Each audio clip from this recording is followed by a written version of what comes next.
آبرو دین محمد کی۔ بسم اللہ الرحمن الرحیم۔ السلام علیکم ورحمۃ اللہ۔ میں ہوں آپ کا میزبان سید فصیح اللہ حسینی اور آپ دیکھ رہے ہیں پروگرام لیٹس ریڈ مودودی۔ ہمارے آج کے پروگرام میں ہمارے مہمان محترم شاہ نواز فاروقی صاحب موجود ہیں۔ آپ صحافی، کالم نویس اور دانشور ہیں۔ ہم ان کو اپنے اس پروگرام میں خوش آمدید کہتے ہیں۔ ناظرین کرام، سید ابو الاعلیٰ مودودی رحمۃ اللہ علیہ کی وہ تقریر جو آپ نے سن 1946 30 دسمبر کو جماعت اسلامی کے ایک پروگرام میں پیش فرمائی تھی، آج ہم اس موضوع کے حوالے سے اس پروگرام کو آپ کے سامنے پیش کر رہے ہیں۔ آپ کی یہ تقریر شہادت حق کے عنوان سے ایک پمفلٹ کی صورت میں بھی شائع ہو چکی ہے۔ ہم اپنے مہمان سے اس مولانا مودودی رحمۃ اللہ علیہ کی اس تقریر کے حوالے سے گفتگو کریں گے کہ مولانا مودودی رحمۃ اللہ علیہ نے اس پمفلیٹ میں اپنی اس تقریر میں مسلمانوں کو شہادت حق کے فریضے کی انجام دہی کے حوالے سے کیا رہنمائی فرمائی ہے۔ شاہ نواز فاروقی صاحب جی، یہ تقریر مولانا مودودی رحمۃ اللہ علیہ کی اس اعتبار سے بڑی اہمیت کی حامل ہے کہ آپ نے اس میں تمام امت مسلمہ کو مخاطب کیا ہے اور ان کے فریضے کی طرف یاد دہانی اور نشاندہی فرمائی ہے۔ مولانا مودودی رحمۃ اللہ علیہ نے اس تقریر کے آغاز میں ہی مسلمانوں کی خوبیاں بیان فرمائی ہیں اور ان کی ساتھ ساتھ ذمہ داریاں بیان فرمائی ہیں۔ وہ کیا بنیادی ذمہ داریاں ہیں جو ایک مسلمان پر عائد ہوتی ہیں بقول سید ابو الاعلیٰ مودودی رحمۃ اللہ علیہ کے؟ جی، بہت شکریہ فصیح۔ مولانا کی تو ہر تقریر ہی مارکہ ہوتی تھی، لیکن جو شہادت حق ہے وہ اس اعتبار سے بھی مارکہ آ رہا ہے کہ خود مولانا مودودی مرحوم فرمایا کرتے تھے کہ میں خود بھی کبھی کبھی اپنے اس لکھے ہوئے پمفلٹ کو، جو بعد میں پمفلٹ کی صورت میں چھپا، میں خود بھی اس کو پڑھتا ہوں، اور اس کا سبب یہ ہے کہ بس اوقات لکھنے والا اپنے موضوع کو اس کمال کے ساتھ بیان کر دیتا ہے کہ اس کو خود حیرت ہو جاتی ہے کہ اس نے کس کمال کے ساتھ اور کس جامعیت کے ساتھ اتنی پھیلی ہوئی بات کو، جس کو شاید ایک کتاب میں بیان کرنا بھی مشکل تھا، 16 صفحات کا یہ پمفلٹ ہے جس میں انہوں نے اس کو بیان کر دیا ہے۔ اب جہاں تک اس بات کا تعلق ہے کہ مولانا نے اس پمفلٹ کے آغاز میں مسلمانوں کی جو بہت بڑی ذمہ داری ہے، اور یہ ذمہ داری ایسی ذمہ داری ہے کہ جس کو آپ کہیے کہ مولانا کی جو تعبیر اسلام ہے، یہ اس کا ایک اعجاز ہے کہ مولانا نے ایک بہت پرانی بات جو مسلمان بھول گئے تھے وہ مسلمانوں کو دوبارہ یاد دلائی۔ شاہ ولی اللہ محدث دہلوی یہ بات کر کے جا چکے تھے، لیکن شاہ ولی اللہ کی بات بھی کسی کو یاد نہیں رہی تھی۔ مولانا نے کہا کہ مسلمان جو ہیں وہ مطلب جو عام دنیا میں اقوام ہیں ان کی طرح کی کوئی قوم نہیں ہے، بلکہ وہ ایک خدا کو اور ایک رسول کو اور ایک کتاب کو ماننے والے اور آخرت پر یقین رکھنے والے، اور وہ تمام عقائد کے جو بنیادی نکات ہیں جن پر مسلمانوں کا ایمان کھڑا ہوا ہے ان کو تسلیم کرنے والے ہیں۔ لیکن انہوں نے کہا کہ محض ایک خدا کو مان لینا یا یہ کہہ دینا کہ ہم رسول اللہ صلی اللہ علیہ وسلم کو نبی مانتے ہیں اور ان پر ایمان لاتے ہیں، یہ کہہ دینا کافی نہیں ہے، بلکہ ضرورت اس بات کی ہے کہ مسلمان شہادت حق کا فریضہ انجام دیں اور حجت تمام کریں پوری دنیا کے اوپر کہ جو حق مسلمانوں تک پہنچا، انہوں نے اس حق کو صرف اپنی ذات تک محدود نہیں رکھا، بلکہ اس حق کو انہوں نے اس کا ابلاغ کیا اور پوری دنیا کو بتایا کہ اصل میں شہادت حق کیا ہے اور اقامت دین کی جو اصطلاح ہے اس کا کیا مفہوم ہے۔ اور مولانا مودودی رحمۃ اللہ علیہ نے کہا کہ مسلمان جو ہیں وہ امت ہیں کہ جن کو پیدا ہی اس لیے کیا گیا ہے۔ انہوں نے قرآن کی جو مشہور آیت ہے جس میں کہ اللہ رب العالمین نے کہا ہے مسلمانوں کو مخاطب کرتے ہوئے کہ تمہیں امت وسط بنایا گیا ہے، اور تاکہ تم لوگوں پر گواہ بنو اور رسول اکرم صلی اللہ علیہ وسلم تم پر گواہ بنے۔ یعنی اس کے معنی کیا ہوئے؟ اس کے معنی یہ ہوئے کہ جو اللہ رب العالمین ہے اس کی سنت یہ ہے کہ وہ حجت جب قائم کرتا ہے کسی قوم کے اوپر تو اس کے بغیر نہیں کرتا کہ پیغام اس تک نہیں پہنچا۔ یعنی یہ نہیں ہو سکتا کہ حق پہنچا ہی نہ ہو کسی کے پاس اور اس کو پکڑ لیا جائے اس الزام میں کہ تم حق کو کیوں نہیں جانتے ہو اور کیوں نہیں مانتے ہو اور کیوں نہیں بسر کرتے ہو، بلکہ اس کا حق کا پہنچنا ضروری ہے۔ تو مسلمانوں کا یہ فریضہ ہے، چونکہ مسلمان آخری امت ہیں اس دنیا کی، رسول اکرم صلی اللہ علیہ وسلم پر ہم سب جانتے ہیں نبوت ختم ہو گئی، اور آپ کو پتہ ہے کہ رسول اکرم صلی اللہ علیہ وسلم کی بعثت سے پہلے جتنے بھی انبیاء و مرسلین آئے ان سب نے دراصل شہادت حق کا ہی فریضہ انجام دیا، اور جب وہ انبیاء دنیا سے رخصت ہو جاتے تھے تو جو ان کی امتیں تھیں ان پر یہ فرض عائد کیا گیا کہ تم اب شہادت حق کا فریضہ انجام دو. تو رسول اکرم صلی اللہ علیہ وسلم چونکہ اب ہمارے درمیان موجود نہیں ہیں، اس لیے اب امت مسلمہ کا یہ فرض ہے کہ وہ شہادت حق کا وہ فریضہ جو رسول اکرم صلی اللہ علیہ وسلم نے قرآن کی صورت میں مسلمانوں تک منتقل کیا اور اپنی سیرت طیبہ کی صورت میں مسلمانوں کے سامنے رکھا، اس کو وہ خود بھی جانیں، اس کا علم حاصل کریں اور اس کو بسر کر کے دکھائیں. اور اللہ رب العالمین نے خود قرآن مجید میں یہ بات کہی ہے کہ مسلمان جو ہیں، اے مسلمانوں جو ایمان لائے ہو، مسلمانوں کا لفظ نہیں ہے، اے ایمان والو جو ایمان لائے ہو، تم اللہ کی مدد کرنے والے بنو. اور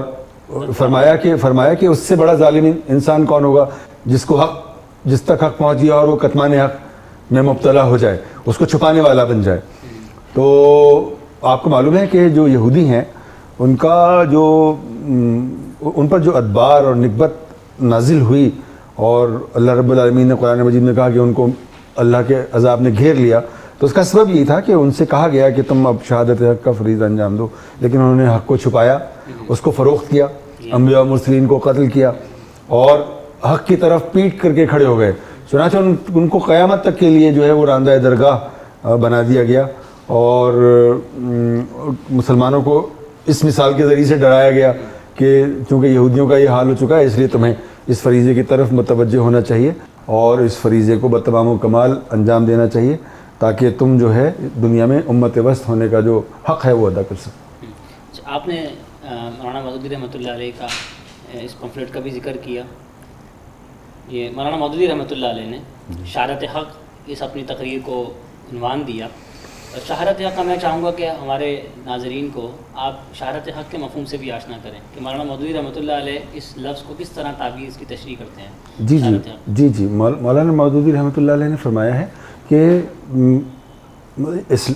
خدا کو جان لینا، مان لینا، ایمان لے آنا، رسول اکرم صلی اللہ علیہ وسلم پر ایمان لے آنا، قرآن کو حق ماننا اور اس کے مطابق مطلب زندگی کی تشکیل و تعمیر کا وعدہ کرنا، یہ بھی بہت ضروری ہے. تو بنیادی چیزیں ہیں لیکن یہ کافی نہیں ہے، بلکہ حق کو بسر کر کے بھی دکھانا ہے. انفرادی زندگی میں، اجتماعی زندگی میں، ریاستی زندگی میں، زندگی کے جو مختلف دائرے ہیں، مختلف گوشے ہیں، ان میں، ریاست میں، سیاست میں، معیشت میں، معاشرت میں، اور یہاں تک کہ جو ریاست ہے اس کو بھی کلمہ پڑھوانا ہے اور اس کو بھی جو ہے وہ دین کا خادم بنانا ہے اور اس کا پشتیبان بنانا ہے اور اس کا دفاع کرنے والا بنانا ہے. اور مسلمانوں کا جو پورا تاریخی سفر ہے وہ اس بات کی سب سے بڑی شہادت ہے، سب سے بڑا ٹھوس ثبوت ہے. رسول اکرم صلی اللہ علیہ وسلم نے اپنے زمانے میں ان پر دین مکمل کر دیا گیا اور رسول اکرم صلی اللہ علیہ وسلم نے جو ریاست مدینہ قائم کی وہ اس دین کی تکمیل کا سب سے بڑا نمونہ ہے، رہتی دنیا تک کے لیے مسلمانوں کے لیے سب سے بڑا نمونہ بنتا رہے گا. تو مولانا چاہتے ہیں کہ مسلمان اپنے اس اصل منصب کی طرف لوٹیں جس کے لیے ان کو پیدا کیا گیا، برپا کیا گیا امت کی حیثیت سے. اور جب وہ یہ فریضہ انجام دیں گے اور حق کو حق کہیں گے اور اس کو بسر کر کے دکھائیں گے اور باطل کو باطل کہیں گے اور اس کی نشاندہی کریں گے اور بتائیں گے کہ باطل کیوں باطل ہے اور اس کا شعور عام کریں گے اور اس کے خلاف عملی مزاحمت کریں گے، تو گویا شہادت حق کا فریضہ انجام دیں گے. اور یہ جو مسئلہ ہے یہ مسلمانوں کے لیے زندگی اور موت کا مسئلہ ہے. یہ کوئی معمولی مسئلہ نہیں کہ ہم کہیں کہ ہمیں بات تو سمجھ میں آ گئی ہے لیکن یہ کہ جو اس کے عملی تقاضے ہیں ہم وہ انجام دینے والے نہ بنیں. تو مولانا مودودی کہہ رہے ہیں کہ نہیں، جب تم نے یہ بات جان لی ہے کہ یہی شہادت حق ہے، یہی بات جو ہے وہ اقامت دین کی جد و جہد سے متعلق ہے، تو پھر تم اس بات کو جو ہے وہ پوری طرح سے بسر کرنے والے بھی بنو اور اس کو غالب کرنے والے بھی بنو. مفکر اسلام نے امت وسط کا تصور جو قرآن میں بیان کیا گیا ہے وہ اس کی تذکرہ کرتے ہوئے گزشتہ اقوام کا بھی تذکرہ فرمایا مولانا نے، اور آپ خاص طور پر بنی اسرائیل کی مثال پیش کرتے ہیں کہ بنی اسرائیل کو اس کام کے لیے منتخب کیا گیا لیکن وہ اس کام کو انجام نہ دے سکے. ان کا تذکرہ کن الفاظ میں کس صورت میں مولانا کرتے ہیں؟ جی مولانا نے یہ بات کہی کہ بنی اسرائیل جو ہیں ان کو بظاہر تو دیکھیے اپیرنٹلی تو ایسا لگتا ہے کہ جو یہودی ہیں، اور یہ عام بات ہے جو لوگ کہتے ہیں کہ وہ پوری دنیا پر تو غالب تو وہی نظر آتے ہیں کہ یہودی غالب نظر آتے ہیں، لیکن پوری دنیا میں ان کے لیے جو تکدر موجود ہے، جو ناپسندیدگی موجود ہے اور ان کی جو انفرادی زندگی ہے اس میں جو ایک خوف کا عنصر ہے. یعنی اسرائیل جو ہے وہ بظاہر تو ایک ریاست کی حیثیت سے موجود ہے، وہ پورا مشرق وسطیٰ اس نے کیپچر کیا ہوا ہے، اپیرنٹلی ایسا لگتا ہے کہ وہ بہت طاقتور ہے، یعنی کیل کانٹے سے لیس ہے، اتنا اسلحہ ہے کہ پوری عرب دنیا جو ہے وہ اس کی انگلی پر وہ ناچتی ہے. لیکن اسرائیل اپنے مٹ جانے کے خوف میں مبتلا ہے، اور صرف اسرائیل اپنے مٹ جانے کے خوف میں مبتلا نہیں ہے، بلکہ جو یہودی قوم ہے وہ خود مٹ جانے کے خوف میں مبتلا ہے، اور ان کا یہی خوف ان کو سازشوں پر اکساتا ہے، یہی ان کا خوف جو ہے وہ ان کو جو ہے جہریت پر اکساتا ہے. اور اگر وہ مطمئن ہوتے اپنے باطن سے جڑے ہوئے ہوتے اور وہ واقعی یعنی حق کے مطابق جو حق ان تک پہنچا تھا اس کے مطابق زندگی بسر کرنے والے ہوتے تو شاید ان کا رویہ بہت مختلف ہوتا، اور شاید ممکن ہے کہ پھر وہ اسرائیلی نہ قائم کرتے. آپ کو معلوم ہے کہ یہودیوں میں ایسے بے شمار لوگ ہیں کہ جو زائنزم کو نہیں مانتے، جو اسرائیل کی جو صہیونیت کے قائل نہیں ہیں، اور وہ اعتراض کرتے ہیں اس بات پر کہ یہ یہودیت کے مطابق بھی نہیں ہے جو کچھ اسرائیل کی حکومت کرتی ہے اور اس کے حکمران کرتے ہیں. تو مولانا نے کہا ہے کہ قرآن کی آیت کوٹ کر کے بتایا ہے کہ یہ بنی اسرائیل کے اوپر یہ ذمہ داری عائد کی گئی تھی، لیکن بنی اسرائیل نے اس ذمہ داری کو ادا نہیں کیا. نتیجہ یہ کہ ان کے اوپر جو ہے نکبت و ادبار مسلط کر دیا گیا. مولانا اپنی اس تقریر میں حق کی گواہی کے حوالے سے یہ بات بھی واضح کرتے ہیں کہ یہ حق کی گواہی پہنچا دینے کا دار و مدار اس بات پر ہے، اسلام کا سزا و جزا کا تصور جو ہے وہ اس بات پر منحصر یا نثار کرتا ہے کہ حق کی گواہی پہنچائی گئی ہے یا نہیں پہنچائی گئی. جی. تو یہ اس پہلو سے ایک بہت بڑی ذمہ داری امت مسلمہ کی واضح ہوتی ہے اس نقطے کی وجہ سے، اس کی طرف وضاحت فرمائیے. جی، مولانا نے یہ بات فرمائی کہ اللہ رب العالمین جو جزا اور سزا کا نظام وضع کرتے ہیں اور کسی قوم کو سزا دیتے ہیں یا جزا دیتے ہیں تو اس کا تعلق اس بات سے ہوتا ہے کہ وہ اللہ رب العالمین کی ہدایت کے سلسلے میں کیا رویہ اختیار کیے ہوئے ہیں، اور ہدایت پہنچی ہے ان تک کہ نہیں پہنچی ہے. اور اگر ہدایت نہ پہنچی ہے تو اللہ رب العالمین جو ہے وہ پھر کسی قوم کو اس طرح نہیں پکڑتے، کیونکہ وہ ان تک ہدایت پہنچی نہیں تو پھر وہ ان کے ساتھ وہ معاملہ نہیں ہو سکتا کہ جو یعنی میسج پہنچا ہی نہیں ہے تو میں میسج کو کیا سمجھوں گا اور میں اس کو کیا بسر کروں گا. تو مسلمانوں کی ذمہ داری لگائے گی کہ پوری دنیا کے لیے وہ حجت بن کر دکھائیں تاکہ حجت تمام ہو سکے دین تک پوری دنیا کی رسائی کی، اور مسلمان گواہ بن سکیں پوری دنیا پر. دیکھیے ہم نے اس پوری دنیا کو جو ہے اللہ کی ہدایت سے جو ہے آشنا کر دیا ہے اور پوری دنیا پر واضح کر دیا ہے کہ حق کیا ہے اور باطل کیا ہے اور ان کے درمیان کیا ریلیشن شپ ہے. تو مولانا جو ہیں وہ یہ کہہ رہے ہیں کہ مسلمانوں کا جو شہادت حق کا فریضہ ہے وہ لوکلائزڈ نہیں ہے، علاقائی نہیں ہے، بلکہ وہ گلوبل ہے. اب تو پوری دنیا پر امت مسلمہ شاہد اور گواہ ہے، اور مسلمان جو ہیں اگر یہ فریضہ انجام دیں گے تو وہ امت وسط ہونے کا تقاضا پورا کریں گے، ادروائز وہ اس فریضے سے غفلت کے مرتکب ہوں گے. شہادت حق کے حوالے سے مولانا مودودی رحمۃ اللہ علیہ اس کی 2 اقسام بیان فرماتے ہیں. قولی شہادت کا تذکرہ ہے، عملی شہادت کا. اس کی وضاحت فرمائیے. جی، مولانا نے فرمایا ہے کہ ایک قولی شہادت ہے اور ایک عملی شہادت ہے. قولی شہادت یہ ہے کہ ہم اپنی زبان سے اور اپنے قلم سے اپنے متعلقین کو اور اپنے معاشرے کو اور پھر پوری دنیا کو یہ بتائیں کہ حق کیا ہے اور اس کی تفصیل کیا ہے، اور جتنے بھی ذرائع وسائل کمیونیکیشن کے ابلاغ کے ہمیں دستیاب ہیں ان تمام ذرائع کو اور وسائل کو ہمیں اختیار کرنا چاہیے. اس اعتبار سے جو اسلام کی جد و جہد ہے، غلبہ حق کی جد و جہد ہے، وہ اپنے ابتدائی دائرے میں ایک انٹلیکچوئل جد و جہد ہے، ایک علمی جد و جہد ہے. یعنی جب ہم قولی شہادت کی بات کرتے ہیں تو وہ دراصل علمی شہادت کی بات کرتے ہیں کہ ہم ثابت کرتے ہیں اسلام کا حق ہونا زندگی کے ہر دائرے میں. یعنی آپ جانتے ہیں کہ جو جتنے بھی علوم اور فنون کے دائرے ہیں ان تمام دائروں کے اندر اسلام جو ہے وہ آپ کو مغلوب نظر آتا ہے. دنیا کے اندر نظر آتا ہے نا. یعنی آپ کے کالجز میں، آپ کی یونیورسٹیز میں جو علم سیاسیات پڑھایا جا رہا ہے اس میں جو نظریات پڑھائے جا رہے ہیں وہ ہمارے نظریات تو نہیں ہیں، وہ تو مغرب سے آئے ہوئے نظریات ہیں اور ان کا ہمارے نظریات سے کوئی بھی تعلق نہیں ہے. تو ہمارا کام ہے کہ ہم علم سیاسیات کے دائرے میں اپنے قول سے اور اپنے قلم سے جو ہے وہ اسلام کی حقانیت کو ثابت کریں، اس کی برتری کو، اس کی فضیلت کو ثابت کریں. اور ادب کے دائرے میں اور شاعری کے دائرے میں اور جتنے بھی علوم اور فنون کے دائرے ہو سکتے ہیں ان تمام دائروں کے اندر ہم اسلام کا حق ہونا ظاہر کریں اور اس کے لیے جو بہترین دلائل ہو سکتے ہیں وہ ہم مہیا کریں تاکہ خود مسلمان اور پوری دنیا پر یہ واضح ہو جائے کہ اسلام کیوں باطل سے برتر ہے اور کیوں وہ باطل سے پر فوقیت رکھتا ہے. اور اس کے ساتھ ساتھ باطل کی جو کمزوریاں ہیں، اس کے جو داخلی تضادات ہیں، اس کے جو نقائص ہیں، ان کا واضح کرنا بھی ضروری ہے تاکہ حق واضح ہو جائے. اور آپ کو معلوم ہے کہ مولانا مودودی رحمۃ اللہ علیہ نے انبیاء اور مرسلین کی سنت کے عین مطابق، مجددین کی عین سنت کے مطابق. آپ کو معلوم ہے غزالی نے بھی اپنے زمانے میں یہ کام کیا، بتایا کہ حق کیا ہے اور بتایا کہ ان کے زمانے کا باطل جو یونانی فلسفہ ہے وہ کیا ہے اور اس کی تفصیل کیا ہے. اور انہوں نے یونانی فلسفے کو رد کیا 2 بنیادوں پر، یہ کہہ کر کہ یہ ہمارے عقائد سے ہم آہنگ نہیں ہے، نمبر 1، اور نمبر 2 یہ کہ خود یہ اتنا کانٹرڈکٹری ہے، اس کے اندر اتنے نقائص ہیں یہ کہ یہ ہمارے لیے قابل بھروسہ نہیں ہو سکتا علم کی حیثیت سے. رد کر دیا اس کو انہوں نے. تو اس کا نقص بیان کرنا بھی ضروری ہے، جو باطل ہے اس کا نقص بیان کرنا اور اس کا کانٹرڈکشن بیان کرنا، اس کی لمیٹیشن بیان کرنا، یہ بھی بہت ضروری ہے. مولانا نے کہا ہے اپنے اس کتابچے کے اندر کہ مسلم جو انٹلیکچوئلس ہیں، انہوں نے انٹلیکچوئل کی اصطلاح تو استعمال نہیں کی، دانشور ہیں، شاعر ہیں، ادیب ہیں، اساتذہ ہیں، زندگی کے کسی بھی دائرے کے اندر کام کرنے والے لوگ ہیں، ان کا یہ فرض ہے کہ وہ اسلام کا حق ہونا ظاہر کریں اور باطل کا ناقص ہونا اور انیڈیکویٹ ہونا ثابت کریں. جی نہیں، یہ قولی شہادت ہے، لیکن مولانا نے اس کے ساتھ ساتھ عملی شہادت کا تصور بھی پیش کیا. عملی شہادت کا مطلب یہ ہے کہ ہم جو ہمارے قول میں ہے جو بات، اس پر ہم عمل کر کے بھی دکھائیں دنیا کو. یعنی جب آپ کہہ رہے ہیں کہ اسلام حق ہے اور اسلام جو ہے وہ امن کا مذہب ہے، یا اسلام جو ہے وہ انسان کی دنیاوی اور اخروی نجات کا سبب ہے، یا یہ کہ وہ انسانوں کو بلند اخلاق بناتا ہے یا ان کو مہذب بناتا ہے، یا یہ کہ ان کا جو انسانی وصف ہے اس کو بہت بڑھا دیتا ہے اور وہ محبت کرنے والے بن جاتے ہیں اور پوری انسانیت کی خبرگیری کرنے والے بن جاتے ہیں، اور وہ اپنے متعلقین کے لیے بھی بہترین ہوتے ہیں، پوری دنیا کے لیے بھی بہترین ہوتے ہیں، اور ان کی معیشت بھی شاندار ہے اور ان کی جو سیاست ہے وہ بھی غیر معمولی ہے. تو ہم عملی نظائر پیش کر کے یہ ثابت کریں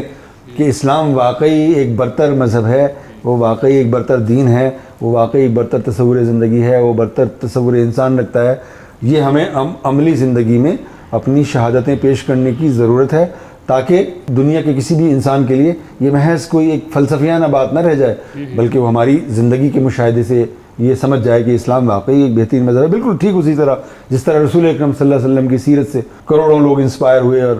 ایمان لائے آپ پر، اور صحابہ رضوان اللہ علیہم اجمعین، ہمارے بڑے صوفیہ، ہمارے بڑے علماء، یعنی ان کی جو زندگی ہے ان کو دیکھ کر لوگ راغب ہوئے اسلام کی طرف اور مائل ہوئے. تو ہماری زندگی کو اسلام کا کامل نمونہ ہونا چاہیے، تاکہ ہم اپنے قول سے بھی اسلام کی فوقیت اور بالادستی ثابت کریں اور اپنے عمل سے بھی اسلام کی فوقیت اور بالادستی ثابت کریں. اگر یہ نہیں ہوگا تو لوگ کہیں گے کہ یہ کہتے تو کچھ اور ہیں اور کرتے کچھ اور، یہ تو خود قرآن کہتا ہے کہ تم جو کچھ کہتے ہو وہ کرتے کیوں نہیں ہو. جی تو قرآن کو ہم قول کی سطح پر تو اس کا پرچم بلند کریں گے، لیکن عمل کی سطح پر ہم اس کو کانٹرڈکٹ کریں گے جو ہم کہہ رہے ہوں گے. تو مولانا کہہ رہے ہیں اس مسئلے سے ہمیں بچنا چاہیے اور ہمیں قول اور فعل دونوں سے اسلام کی حقانیت اور بالادستی کو ثابت کرنا چاہیے. مولانا مودودی اشارت حق کی قولی اور عملی مثالوں کو بیان فرماتے ہوئے، اس کی وضاحت کرتے ہوئے اشارت حق کی تکمیل کا بھی تذکرہ کرتے ہیں. جی اور اس میں ریاست کے کردار کی بات کرتے ہیں. جی وہ کیا ہے اس کی طرف اشارہ؟ جی یہ بہت اہم بات ہے، اس لیے کہ اس کا ہماری عصری زندگی سے بہت گہرا تعلق ہے. مولانا نے کہا، مولانا یہ کہہ رہے ہیں کہ انفرادی زندگی بھی تمہاری، اجتماعی زندگی بھی، قومی زندگی بھی، تمہاری ملی زندگی بھی، امتی زندگی بھی اسلام سے پوری طرح سے ہم آہنگ ہونی چاہیے. یہ مولانا کا وہ. لیکن مولانا سمجھتے ہیں کہ ہمارے ویسے تو اسٹیٹ تاریخ کے ہر دور میں بہت پاورفل رہی ہے، لیکن ہمارے زمانے تک آتے آتے 20ویں صدی تک آتے آتے اسٹیٹ اتنی پاورفل ہو گئی ہے کہ اس کے اوپر اگر آپ نظر ڈالیں تو نعوذ باللہ من ذالک وہ تقریباً خدا کی طرح سے ایکٹ کرتی ہوئی نظر آتی. پوری زندگی ہماری اس کی مٹھی میں ہے، ہماری انفرادی زندگی، ہماری معیشت، ہماری معاشرت، ہماری سیاست، ذرائع ابلاغ، قانون، ضابطے، جنگ، امن، سب کچھ ان کی اس کے ہاتھ میں، ریاست کے ہاتھ میں. تو اگر مطلب یہ ہو کہ ہم اپنی انفرادی زندگی میں تو تبدیلی لے آئیں اور معاشرے کے اندر بھی کہیں نہ کہیں کوئی بہتری کی صورت پیدا ہو جائے اور غالب اکثریت جو ہے واقعی اسلام سے کمیٹڈ ہو جائے، لیکن جو اقتدار ہے وہ ان لوگوں کے ہاتھ میں ہو جو اسلام کو پر نہ ایمان رکھتے ہوں، نہ اس کو بسر کرنے والے ہوں، نہ وہ اس کی فوقیت کے قائل ہوں، تو ایک تضاد کی کیفیت پیدا ہو جائے گی جو آپ اس وقت پوری مسلم دنیا کے اندر دیکھ رہے ہیں. یعنی مسلم دنیا کی اس وقت صورتحال کیا ہے؟ مولانا کے زمانے میں بھی یہ صورتحال تھی. مسلم دنیا کی صورتحال یہ ہے کہ جو مسلم دنیا کے عوام ہیں وہ کچھ اور سوچتے ہیں، وہ تو اسلام سے جڑے ہوئے ہیں، اسلام سے منسلک ہیں، وہ اسلام کو بالادست دیکھنا چاہتے ہیں، وہ اسلام ہی کو واحد حقیقت سمجھتے ہیں اور اسی کے حسن و جمال کے وہ اسیر ہیں. لیکن جو ہمارے حکمران طبقات ہیں پوری مسلم دنیا کے، خواہ وہ بادشاہ ہوں، خواہ وہ جرنیل ہوں، خواہ وہ سول حکمران ہوں، ان کا اسلام سے اور اسلامی تہذیب سے اور اسلامی تاریخ سے کوئی تعلق نہیں ہے. اس کا نتیجہ یہ ہے کہ پوری امت مسلمہ میں ایک داخلی کشمکش برپا ہے, اور ایسا لگتا ہے کہ جیسے مسلم دنیا کے حکمران جو ہیں وہ مغرب کے اعلی کار ہیں, کوئی اس کا اعلی کار ہے, کوئی اس کا اعلی کار ہے, اور عوام جو ہیں ان کی خواہش, ان کی آرزو اور تمنا جو ہے اسلام ہے, وہ مکہ اور مدینہ کی طرف جانا چاہتے ہیں, اور ہمارے جو حکمران ہیں وہ ہمیں واشنگٹن کی طرف اور ماسکو کی طرف اور بیجنگ کی طرف لے جانا چاہتے ہیں. اس طرح کا سیناریو موجود ہے. تو مولانا چاہتے ہیں کہ ریاست بھی کلمہ پڑھے, اس کا آئین بھی یعنی اسلامی ہو, اور وہ آئین محض اسلامی نہ ہو بلکہ وہ نافذ بھی ہو. یعنی یہ نہ ہو کہ وہ آپ نے میوزیم میں رکھ دیا دیکھنے کے لیے کہ دیکھو ہمارا آئین اسلامی ہے, ہم نے جو ہے 1973 میں ایک آئین بنا لیا تھا, دیکھو ہم اس وقت سے جو ہے کہ آئینی اعتبار سے اسلامی ریاست. یہ نہیں, یہ کافی نہیں ہے, بلکہ اس آئین کو امپلیمنٹ کرنے کی بھی ضرورت ہے, اور پوری زندگی کو اسلام کے دائرے کے اندر لانے کی ضرورت ہے. اور جب اسلامی ریاست بھی مشرف باسلام ہو جائے گی, اور وہ واقعی اسلام کی ترجمان, نمائندہ اور اس کی پاسدار اور اس کی نگہبان, اور اس کے سلسلے میں ویسی ہی حساسیت کا مظاہرہ کرنے والی بن جائے گی جیسے کہ حکمران اپنی ذات سے متعلق حساسیت کا مظاہرہ کرتے ہیں. آپ کسی حکمران کے بارے میں ذرا ایک بات تو کہہ کر دیکھیں, وہ آپ کی گردن ناپ دیں گے 2-3 گھنٹے کے اندر, پکڑ لیں گے آپ کو, اور وہ آپ کی وہ درگت بنائیں گے. لیکن آپ دیکھ رہے ہیں کہ مسلم معاشروں کے اندر اسلام کی تکذیب کی جا رہی ہے, اس کی تردید کی جا رہی ہے عملاً, اور اس کے خلاف علم بغاوت جو ہے وہ بلند کیا ہوا ہے لوگوں نے, اور وہ اسلام کے خلاف بغاوت کا مظاہرہ کر رہے ہیں. لیکن ریاست جو ہے وہ پڑی ہوئی سو رہی ہے, اور اس کو اس کی بات کی پرواہ نہیں ہے کہ ایک ریاست کی حیثیت سے اس کا کیا فریضہ ہے. تو مولانا چاہتے ہیں کہ ریاست بھی مشرف باسلام ہو اور وہ اسلام کی پاسدار بنے. جب معاشرہ اور ریاست ہم آہنگ ہو جائیں گے, ایک ہی اس پر آ جائیں گے, مرکز کے اوپر آ جائیں گے, تو پھر حقیقی معنوں میں جو شہادت حق کا فریضہ ہے اس کی تکمیل ہوگی. مولانا نے مسلمانوں کی قولی عملی شہادت کی موجودہ صورتحال بیان فرمائی, آپ نے اس کا تذکرہ بھی کیا. اس میں مولانا ذلت اور رسوائی کی وجہ بھی بیان کرتے ہیں مسلمانوں کی موجودہ دور میں خاص طور پر. آپ آج کے دور کا تناظر ہوئی, مولانا کے دور کے تناظر میں بھی اس رسوائی کا جو سبب ہے اس کو بھی بیان فرمائیے, اور رسوائی کی کیفیات کو بھی بیان. مولانا نے صرف ایک بات کی, مولانا نے کہا دیکھو پورے عالم اسلام پر نظر ڈالو, مسلمان ہر جگہ پٹ رہے ہیں. یہ اصطلاح انہوں نے استعمال نہیں کی, لیکن مطلب ان کا یہی ہے, مسلمان ہر جگہ پٹ رہے ہیں. آپ دیکھیے کہ جو بر صغیر ہے اس میں مسلمانوں کی اتنی بڑی اسلامی ریاست مسلمانوں کے پاس تھی, پورا بر صغیر مسلمان, وہ ان کے ہاتھ سے نکل گیا. اس سے بہت پہلے مسلم اسپین مسلمانوں کے ہاتھ سے نکل گیا, اور آپ نے دیکھا کہ کالونائز ہو گئے مسلمان, یعنی ساری یورپی طاقتیں جو ہیں وہ اپنے اپنے جغرافیے سے نکلی, اور انہوں نے مسلم ممالک کے اوپر قبضہ کر لیا, اور 150-200 سال تک آپ ان کے غلام بنے رہے. مولانا نے کہا کہ یہ جو نکبت و ادبار ہے, یہ جو ہزیمت ہے, تمہارا اس لیے مقدر بنائی گئی ہے کہ تم نے شہادت حق کے فریضے سے پہلو تہی کی ہے. آپ نے اس کے خلاف الحمدللہ مسلمانوں نے علم بغاوت تو بلند نہیں کیا, لیکن ہم اس طرح سے اسلام کے ماننے والے اور جاننے والے اور اس کو بسر کرنے والے نہیں ہیں جس طرح سے کہ قرآن اور سنت اس کا تقاضا ہم سے کرتے ہیں. مولانا نے کہا تمہارا یہ حال اس لیے ہے کہ تم نے اسلام کو چھوڑ دیا ہے, تم نے جو ہے شہادت حق کا فریضہ اور اقامت دین کی جدوجہد سے جو ہے پہلو تہی کیا ہے تم نے, اور تم نے اس لیے جو ہے یہ دن تمہیں دیکھنا پڑے. اور اقبال کا مشہور شعر ہے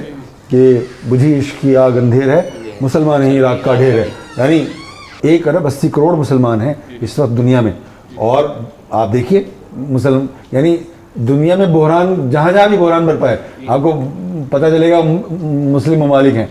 وہاں پر, شام ہو, چاہے وہ عراق ہو, چاہے وہ فلسطین ہو, چاہے وہ کشمیر ہو, چاہے وہ ہندوستان کے مسلمان ہوں, چاہے وہ چین کے مسلمان ہوں, ہر جگہ مسلمان مشکلات میں, پریشانیوں میں گھرے ہوئے ہیں. اور اس کا سبب مولانا نے یہ بیان کیا ہے کہ مسلمان جو ہیں انہوں نے شہادت حق کے فریضے سے پہلو تہی کی ہے, اور وہ کہتے ہیں کہ اگر تم چاہتے ہو کہ تم دوبارہ عروج کی طرف جاؤ تو تمہیں شہادت حق کے فریضے کو اختیار کرنا ہوگا, اور نہ صرف یہ کہ قولی سطح پر اس کی گواہی دینی ہوگی بلکہ عملی سطح پر بھی اس کو آپ کو اختیار کرنا پڑے گا. یعنی ہم دیکھیں نا, ہماری جو اجتماعی زندگی ہے, جو ہماری پریکٹیکل لائف ہے, مطلب مسلمان جو ہیں ان کی یہ فضیلت ہے ابھی تک کہ الحمدللہ وہ عقیدے کی سطح پر, عبادات کے نظام کی سطح پر, اخلاقیات کے نظام کی سطح پر ابھی تک اسلام سے جڑے ہوئے ہیں. یعنی ہم عقائد پر ہمارا ایمان متزلزل نہیں ہوا الحمدللہ, صحیح ہے, ہم مانتے ہیں سب لوگ اس کو, چاہے عمل کرتے ہوں عقیدے کے مطابق یا نہ کرتے ہوں, لیکن مانتے ہیں, ٹھیک ہے. عبادات ہم چاہے بجا نہ لاتے ہوں یا اس طرح نہ بجا لاتے ہوں جس طرح کہ ان کو بجا لانے کا حق ہے, لیکن بہرحال ہم عبادات کو اہم سمجھتے ہیں اور اس بات پر شرمندہ ہوتے ہیں اگر کوئی نماز نہیں پڑھتا کہ میں نماز نہیں پڑھتا، روزہ نہیں رکھتا، تو اس پر شرمندہ ہوتا ہے کہ روزہ، یہ نہیں کہتا کہ نماز نہیں پڑھنی چاہیے اور روزہ نہیں رکھنا چاہیے. اور ہم اخلاقیات پر جتنا عمل کرتے ہیں وہ آپ کو بھی معلوم ہے، مجھے بھی معلوم ہے، لیکن بہرحال ابھی تک ہم یہ نہیں کہتے کہ اخلاقی اصول غلط ہیں. جس طرح کہ مغرب نے کہنا شروع کر دیا، ہم اخلاقیات کو، وہ مطلق اخلاقیات کو مانتے نہیں، وہ کہتے ہیں اخلاقیات تو بدلتی رہتی ہے. ہم ابھی تک مطلق اخلاقیات کے ماننے والے. تو جب تک مسلمان اپنے عقائد سے اور اپنی عبادات کے نظام سے جڑے ہوئے ہیں، اپنے اخلاقی نظام سے جڑے ہوئے ہیں، اس وقت تک ان کی بحالی کا امکان ہے. اس وقت تک اس بات کا امکان ہے کہ امت مسلمہ دوبارہ اپنے مرکز سے جو ہے وہ رجوع کرے گی اور اس سے وہ منسلک ہوگی اور دوبارہ وہ عروج کی طرف جائے گی. تو مولانا بھی یہی کہہ رہے ہیں کہ مسلمانوں تم اپنے مرکز سے، اپنے محور سے جو ہے جڑ جاؤ. اور مولانا کا مشہور فقرہ ہے کہ قرآن و سنت کی دعوت لے کر اٹھو اور پوری دنیا پر چھا جاؤ. یعنی یہ کس طرح سے ہوگا؟ جی یہ کس طرح سے ہوگا؟ اسی طرح ہوگا جب آپ قرآن کے پڑھنے والے بنیں گے، اس کے سمجھنے والے بنیں گے، اس کو بسر کرنے والے بنیں گے، اس کی آپ تبلیغ کریں گے. اور تبلیغ وہی کر سکتا ہے جو اس کو بسر کرتا ہے. تبلیغ کا اثر اسی کا ہوگا. تبلیغ تو خیر کوئی بھی کر سکتا ہے، اب تو کر رہے ہیں لوگ اس طرح جو بسر نہیں کرتے وہ بھی تبلیغ کر رہے ہیں، لیکن اصل میں اثر اسی آدمی کا ہوگا جو خود اسلام کو بسر کرنے والا ہوگا. تو تم اس کی تبلیغ کرو اور پھر اس کو انفرادی زندگی میں، اجتماعی زندگی میں، قومی زندگی میں اور بین الاقوامی زندگی میں غالب کر کے دکھاؤ.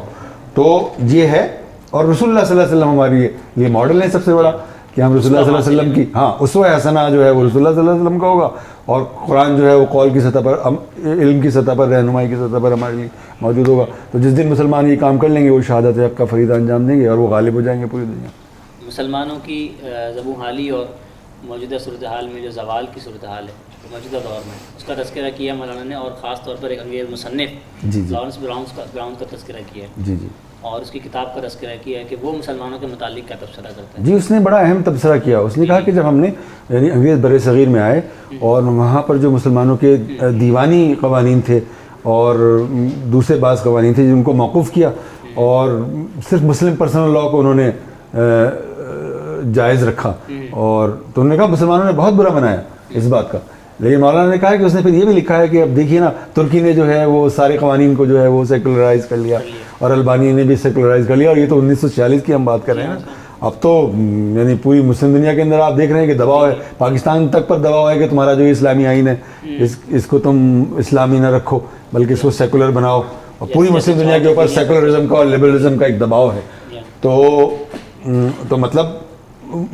مسلمانوں کے اندر جو وہ تھا یعنی مداحنت کہتے ہیں کمپرومائزنگ ایٹیٹیوڈ، وہ پہلے بھی موجود تھا، وہ بڑھ گیا ہے. بجائے اس کے کہ ہم زیادہ سے زیادہ اپنے دین سے جڑتے اور ہم کہتے ہیں ہم زیادہ سے زیادہ نان کمپرومائزنگ ہو جاتے،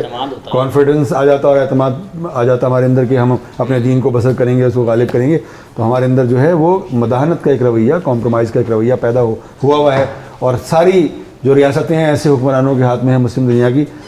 ایک آدھ اکا دکا کسی ایک ریاست کے سوا، کہ وہ نہ اسلام ان کی ترجیح ہے، نہ اسلامی تہذیب ان کی ترجیح اول ہے، نہ اسلامی تاریخ ان کی ترجیح اول ہے. اور وہ جو ہے مسلمانوں کو چاہتے ہیں کہ وہ جتنی جلدی ممکن ہو، مطلب ان خوف کی وجہ سے کر نہیں پا رہے ابھی وہ، کہ وہ چاہتے ہیں جتنی جلدی ممکن ہو سیکولرائز ہو جائے، معاشرہ بھی سیکولرائز ہو جائے اور ریاست بھی سیکولرائز ہو جائے اور آئین بھی جو ہے وہ سیکولر بن جائے. ان کی خواہش ہی ہے. وہ کر سکیں گے یا نہیں کر سکیں گے اس کا انحصار تو مستقبل کی صورتحال پر ہے، لیکن بہرحال وہ چاہتے ہی ہیں. تو مولانا مودودی رحمۃ اللہ علیہ مسلمانوں سے یہ بات کہتے ہیں کہ تم جو ہے یہ دو رنگی جو ہے تم نے اختیار کی ہوئی ہے، اس کو تم ترک کرو، اور جو اللہ رب العالمین سے تمہارا جو وعدہ ہے، جو فریضہ تم پر عائد کیا گیا ہے، اس کو تم ادا کرو تاکہ اسلام دنیا کے اندر غالب قوت بن کر ابھر سکے. مولانا مودودی رحمۃ اللہ علیہ مسلمانوں کی کے ماضی کا تذکرہ کر رہے ہیں اور شہادت حق کے فریضے کی بات کر رہے ہیں، اور حال موجودہ صورتحال پر بھی تذکرہ کیا. مولانا حال سے وابستہ کرتے ہوئے اس کتابچے میں اپنی اس تقریر میں مستقبل کے حوالے سے بھی رہنمائی کر رہے ہیں اور فرما رہے ہیں کہ مسلمانوں کا دار و مدار اب ان چیزوں پر ہے. وہ کیا چیز؟ جی اس میں انہوں نے بالکل کلیئرلی کہا ہے، ایک فقرے میں انہوں نے ساری بات بتا دی ہے. انہوں نے کہا ہے مسلمانوں کے حال اور مستقبل کا انحصار اس بات پر ہے کہ وہ اللہ رب العالمین کی جانب سے آنے والی ہدایت کے سلسلے میں کیا رویہ اختیار کرتے ہیں. اگر وہ اس کے سلسلے میں اخلاص کا رویہ اختیار کرتے ہیں، اگر وہ اس کے تقاضوں کو پورا کرتے ہیں تو مسلمانوں کا مستقبل شاندار ہے. اور اگر وہ ایسا نہیں کرتے تو پھر مسلمانوں کا مستقبل بحیثیت ایک امت کے مخدوش ہے. اس لیے کہ پھر وہ شہادت حق کا جو فریضہ ہے اس کی انجام دہی کے سلسلے میں کوتاہی کی مرتکب ہوں گے. اور مثال آ چکی ہے یہودیوں کی کہ وہ کس طرح سے نکبت و ادبار میں مبتلا ہوئے، اور الحمدللہ امت مسلمہ منحرف نہیں ہے، لیکن جو اس کے قول اور عمل کی قولی اور عملی شہادت کی کمزوری ہے وہ بالکل عیاں ہیں، وہ بالکل واضح ہے۔ آپ دیکھیں نا، آپ ذرا اپنے ذرائع ابلاغ کو اٹھا کر دیکھیں، آپ کو کہیں ان کے اندر اسلام نظر آتا ہے؟ کتنے لوگ ہیں پاکستان کے اندر، میں ایک پاکستان کی بات کر رہا ہوں، پوری امت مسلمہ کا بھی پر بھی آپ اس کو اپلائی کر سکتے ہیں، کتنے لوگ ہیں جو اسلام کی جنگ لڑ رہے ہیں، اسلام کو غالب کرنے کی جدوجہد کر رہے ہیں اپنے قول کے ذریعے سے یا اپنے قلم کے ذریعے سے؟ بہت کم لوگ کر رہے ہیں۔ کتنے سیاستدان ہیں جو اسلام کی بالادستی حقیقی معنوں میں چاہتے ہیں، اور معیشت میں اور معاشرت میں کتنے ماہرین ہیں کہ جو واقعی چاہتے ہیں کہ پاکستان کے اندر جو معیشت کا اسلامی ماڈل ہے وہ آئے اور غالب ہو اور کامیاب بھی رہے۔ اور کتنے لوگ ہیں کہ ہماری جامعات کے اندر اساتذہ کے دائرے میں جو اسلام کے نظریات پڑھانے میں دلچسپی رکھتے ہیں اور جو مغربی نظریات ہیں ان سے ان کی طبیعت ابا کرتی ہے؟ بہت کم لوگ، اور یہ پوری امت کی صورتحال ہے۔ تو اگر امت مسلمہ اسلام کے سلسلے میں مداہنت کا رویہ اختیار کرے گی، کمپرومائز کا رویہ اختیار کرے گی، تو اللہ رب العالمین کی مدد اور تائید اس کو حاصل نہیں ہوگی۔ اور اللہ رب العالمین کی مدد اور تائید اگر کسی بھی مسلمان کو حاصل نہیں ہوگی، کسی خواہ وہ فرد ہو، خواہ وہ کوئی پارٹی ہو، تنظیم ہو، خواہ وہ کوئی قوم ہو، تو اس کی تائید اور حمایت کے بغیر تو مسلمان کبھی کامیاب ہوئی نہیں آج تک، اور تو اب بھی نہیں ہوں گے، مستقبل میں نہیں ہوں گے، تو مستقبل تاریخ ہے مسلمانوں کا۔ تو اسی لیے مولانا مودودی رحمۃ اللہ علیہ جو ہیں شہادت حق کے فریضے کی طرف، اقامت دین کی جد و جہد کی طرف پوری امت مسلمہ کو متوجہ کر رہے ہیں، اور کہہ رہے ہیں کہ یہ تمہارا حال اور مستقبل ڈیفائن کرنے والی جد و جہد ہے۔ اگر تم نے اس سے کمٹمنٹ کا مظاہرہ کیا تو تمہارا مستقبل شاندار ہے، ورنہ تمہارا مستقبل مخدوش ہے۔ اس تقریر کے آخر میں مولانا مودودی رحمۃ اللہ علیہ مسلمانوں کو مخاطب کر رہے ہیں اور ان کو ایک دعوت اور ایک پیغام دے رہے ہیں، جو دراصل جماعت اسلامی کا بھی پیغام ہے اور مولانا کی کا بھی پیغام ہے، جس طرف جماعت اسلامی یا مولانا بلانا چاہتے ہیں۔ کیا چاہتے ہیں مولانا اس امت مسلمہ سے؟ جی میں آپ سے عرض کروں کہ مولانا مودودی رحمۃ اللہ علیہ کا کمال یہ ہے کہ ان کی 100 کتابیں ہیں، آپ پڑھ جائیے، ایک سطر آپ ایسی نکال کر نہیں دکھا سکتے جس کو آپ پڑھ کر کہیں کہ مولانا اپنی طرف بلا رہے ہیں، یہ جماعت اسلامی کی طرف بلا رہے ہیں۔ مولانا کے لیے جماعت اسلامی مولانا نے قائم کی، لیکن جماعت اسلامی محض ایک پلیٹ فارم ہے، مولانا کے لیے بھی ایک پلیٹ فارم ہے۔ اصل میں تو وہ مسلمانوں کو اسلام کی طرف بلا رہے ہیں، ایک خدا کی طرف بلا رہے ہیں، رسول اکرم صلی اللہ علیہ وسلم کی سیرت طیبہ کی طرف بلا رہے ہیں، اور اسلام کے غلبے کی جدوجہد کی طرف بلا رہے ہیں۔ تو مولانا نے اپنی اس شہادت حق کے یعنی جو یہ پامفلیٹ ہے اس کے آخر میں بات کی کہ یعنی جو ہماری دعوت ہے وہ تو شہادت حق کی طرف دعوت ہے، اور اقامت دین کی جد و جہد کی طرف دعوت ہے، وہ کسی ذات کی طرف، کسی شخصیت کی، کسی فرقے، کسی مسلک، کسی پارٹی، کسی تنظیم، کسی تعصب کی طرف نہیں ہے، وہ تو اقامت دین کی جد و جہد کی طرف دعوت ہے۔ اور آپ یعنی جو مسلم سماج ہے، یعنی یہ کتنی اس کی خوش بختی ہے کہ ایک آدمی اور ایک اس کی برپا کی ہوئی ایک جماعت ایسی ہے جو آپ کو سب اپنے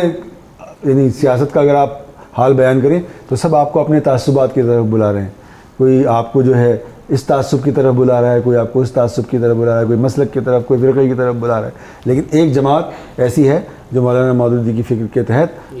تمام مسلمانوں کو ایک